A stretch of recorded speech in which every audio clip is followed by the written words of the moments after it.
pala pwede punggok sa mga Oh!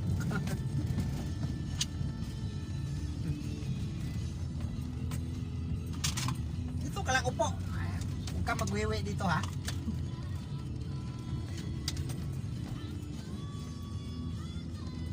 Bansot mo ah. Hindi ka na paliguan.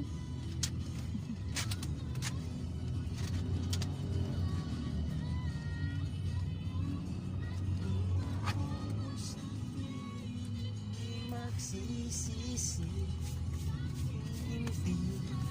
Para sa ipunggok talaga bilang ng damit. Balahibo mo na, dikit. Hinihingal ka pa o kita mo oh, naka-aircon ka. Ha, naka-aircon ka na, hinihingal ka pa.